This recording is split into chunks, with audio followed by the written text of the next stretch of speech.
So, like, just going through the Tesla mission. Obviously, the Tesla mission is to accelerate the transition to sustainable energy. So, obviously, it's incredibly important that we do that. It matters to the world. It matters if it happens sooner or later. It matters if it happens at scale.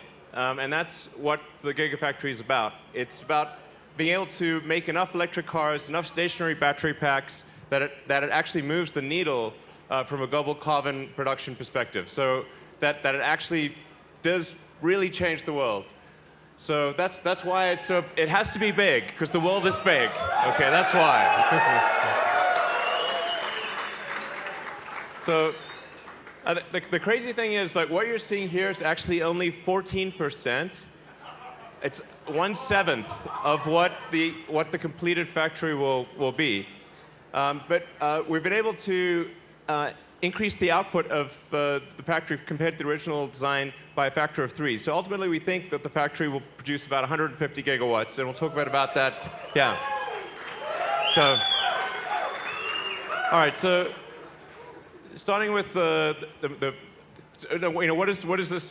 what's needed for the Gigafactory is the Model 3. So, this is really about being able to make enough cells, enough batteries to make hundreds of thousands, ultimately millions of electric cars, and to do so at a massive scale, and in a way that is affordable to people. So it doesn't matter. I mean, cars obviously need to be affordable. Otherwise, people can't bloody well buy them. So in order to achieve that, there are really two key dimensions that are necessary. One is to keep iterating the technology, to design the technology to be better and better, and have multiple versions. And so this would be our third major generation of technology, and then economies of scale. So we're driving those to the absolute maximum with the Gigafactory, and that's why it's so big. It's big for a reason. There just wasn't enough factory capacity anywhere else in the world. We didn't have an option. This factory will have the output of all the lithium-ion factories combined when it's done. Yeah. Yeah, exactly. The basic math was that in order to make 500,000 cars a year, we would need every lithium-ion battery factory on Earth that makes batteries for phones, laptops, cars, everything, just to achieve that output. So it's like, well, clearly that's not being built, because you'd be able to see it on a satellite picture. Okay. So either we figure out some way to build this thing, or there will not be the cars that are needed. So we kind of just said, okay, we got to just start building this thing, and hopefully people will buy into it and start to believe. We're only able to do this because of you guys. So it's without you, this could not be possible. So I just want to say thank you very much.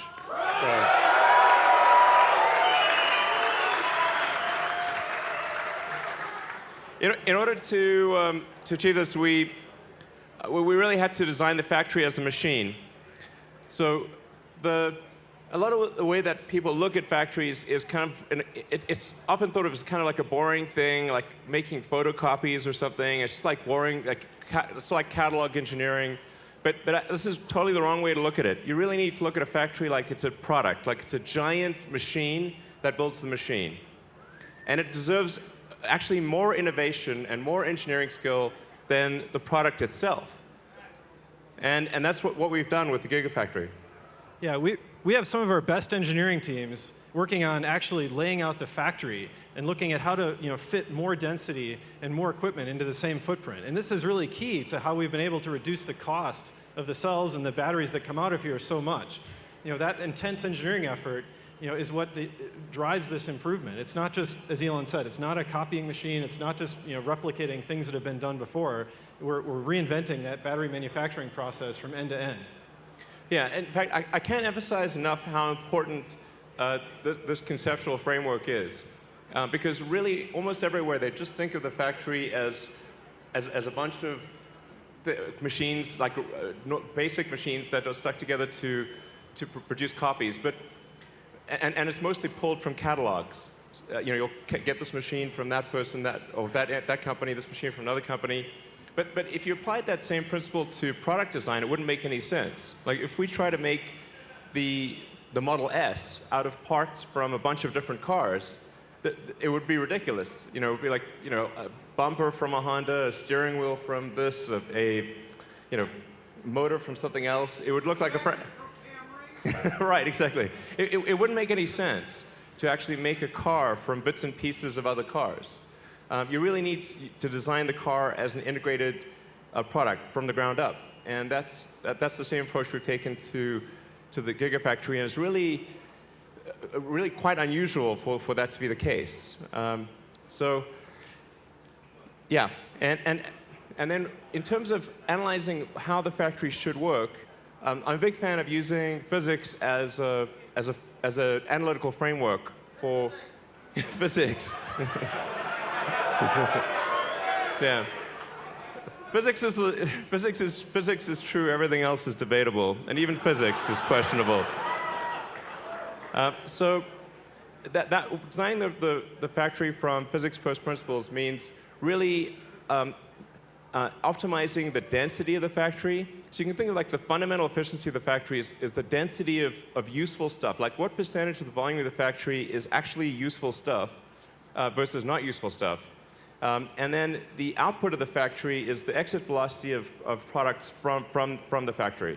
So we're actually just applying that throughout, or through every step of the process.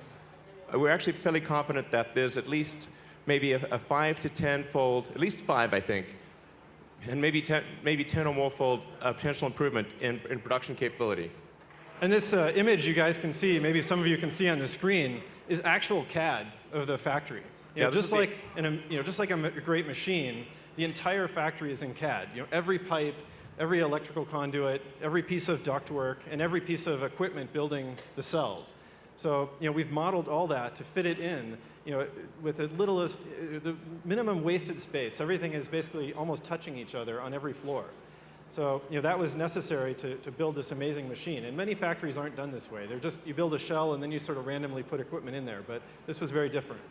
Yeah, it's essentially designed like a very high density, multi-layer integrated circuit, like an advanced CPU, which is really, actually when you think about it, it's like obviously how it should be done. And I think actually over time, the manufacturing process may look a lot like one of those super fast chip pick and place machines. It's super optimized for speed and density. If you think about like, how did we improve the capability of your phone or your laptop? It wasn't by making a really giant computer the size of a table. It was by increasing the clock speed and the density. And those same principles apply to manufacturing. So I'm really excited about revitalizing manufacturing. I think it's sort of, it needs love, and we're going to give it.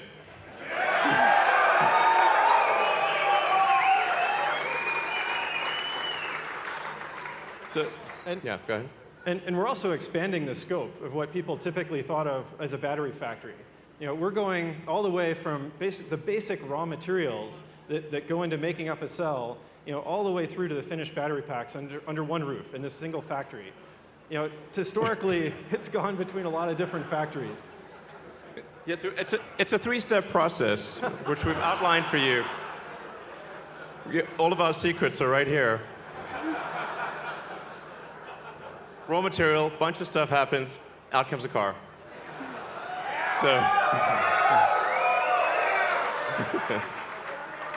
So the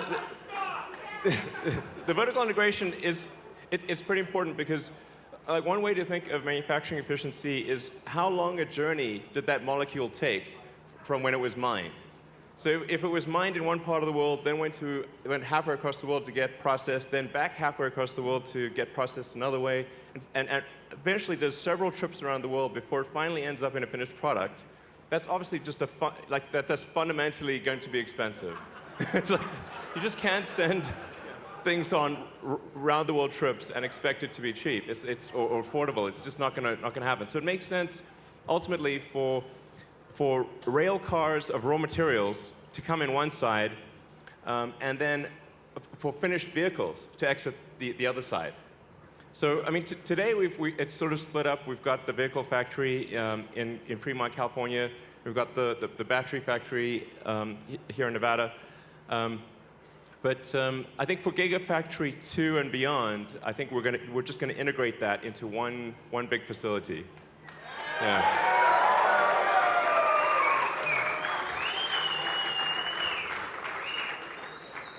And just to give you a sense of scale, I think you guys have seen the models. Hopefully many of you have gone on tours, but to make it sort of more real, this factory is going to be about 6 million square feet of ground area when it's completed. That's just the footprint, yeah. It's just the footprint. It'll be the biggest building in the world, biggest single building in the world by footprint, and second only in volume to the Boeing factory in Washington State. Yeah. It's really, really huge. And if you sort of think of something that maybe you're familiar with, like a 747, that's pretty big, right? Well, right. We can fit about 100 747s parked in the footprint of this building. Yeah, and I mean, not only that, I mean, we can fit 50 billion hamsters.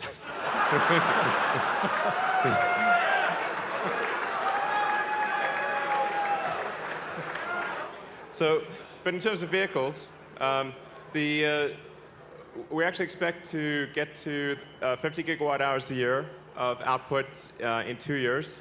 To give you a sense of what that size is, total global output, I don't know the 2015 numbers, but the 2014 numbers for total global output of lithium ion for all purposes throughout the world was only about 30 gigawatt hours.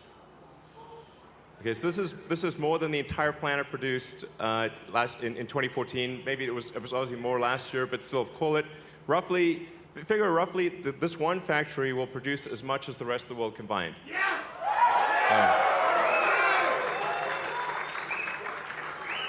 And then as we get to a couple years later, perhaps 2020 or thereabouts, we expect when the factory is fully built out.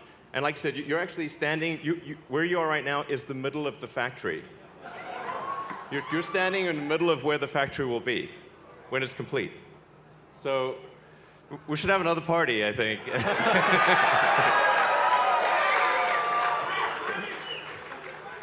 And so we figure when it's done, it should be able to do on the order of 1.5 million cars, and also provide a lot of power for stationary storage for battery packs, which are obviously going to be very important to pair with solar. And all this is happening a lot faster than we even initially planned it could. With the amazing results from Model 3, we've pulled ahead that 500,000 cars by fully 2 years. So the building you see outside is almost doubling in scope just by next year in order to build those 500,000 Model 3s per year. Yep. So, yeah, it's super exciting. I actually really love manufacturing. It's great. It's like more people should get into it. Part 2 of the master plan. So really, there's 4 parts to it, which is to make beautiful solar combined with battery storage, to expand to all of the major vehicle segments in order to, as quickly as possible, move us away from oil. Get to a self-driving capability that's about 10 times better than the average driver. So I mean, that's a lot of lives saved. So 1.2 million people die a year in auto accidents. So that's a lot of potential for lives saved there. And then the ability to add your car to a shared fleet whenever you want. So whenever you're not using your car, you'll be able to just tap the Tesla app on your phone and add it or subtract it to the shared fleet. And you'll be able to define, like, well, who can use it, like only 5-star users or anyone or only family or whatever. And then whenever you want it back, you can just tap it and it will return to you. So.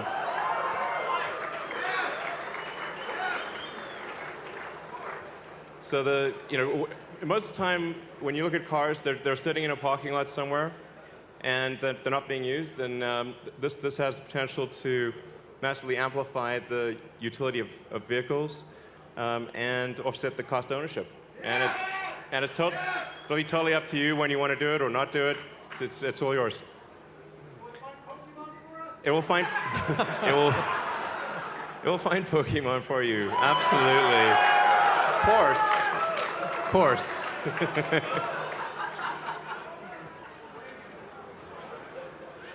And As we said earlier, a lot of people, really doubted that there would be enough demand, to even make a factory like this make sense in this time frame. We started this, way before the Model 3, launch event, before we had all those reservations, and I think, it's really a tribute to all of you guys as customers that are making this possible. So yeah, really thank all of you for doing this.